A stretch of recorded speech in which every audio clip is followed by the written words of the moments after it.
आगे बढ़ेंगे। पिछले 7 साल से बंद पड़ी राजस्थान की एकमात्र सरकारी दवा कंपनी RDPL के अच्छे दिन आने वाले हैं। सीएम अशोक गहलोत की अध्यक्षता में हुई कैबिनेट ने Rajasthan drug and pharmaceutical limited company को फिर से शुरू करने की मंजूरी दे दी है। इसके साथ ही 300 करोड़ की लागत से बनी RDPL में जल्द दवाओं के उत्पादन की राह साफ हो गई है। पेश है एक खास रिपोर्ट। ये है राजस्थान की एकमात्र सरकारी दवा कंपनी RDPL का मुख्य द्वार।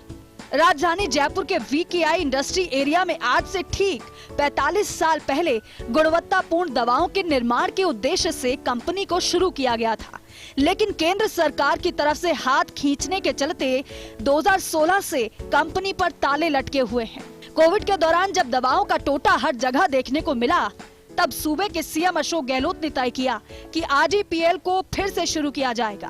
केंद्र को पत्र भी लिखे गए, लेकिन जब वहां से कोई संतोषजनक जवाब नहीं मिला तो तय किया गया कि खुद राज्य सरकार अपने स्तर पर ही कंपनी को संचालित करेगी। खुद चिकित्सा मंत्री परसादी लाल मीणा ने RDPL की शुरुआत को बड़ी उपलब्धि बताया है।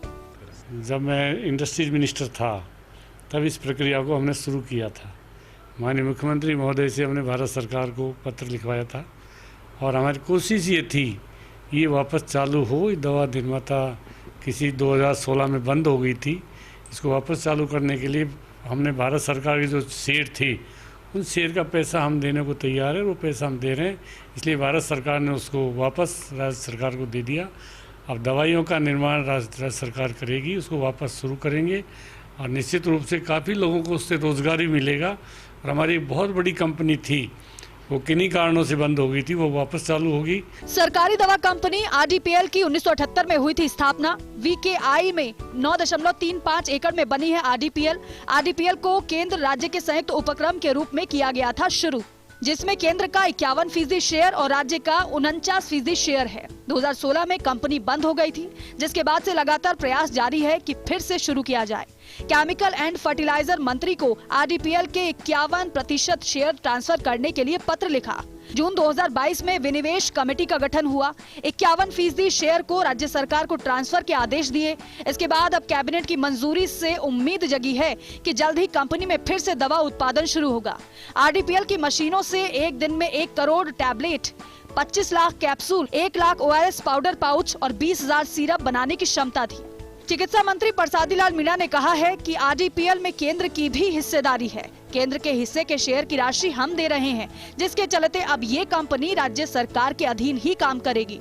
दवाइयाँ खरीदते उसका पैसा भी सरकार दे रही है, इसको भी उसी तरह हम पैसा देंगे, निर्माण करेगी दवाइयों का।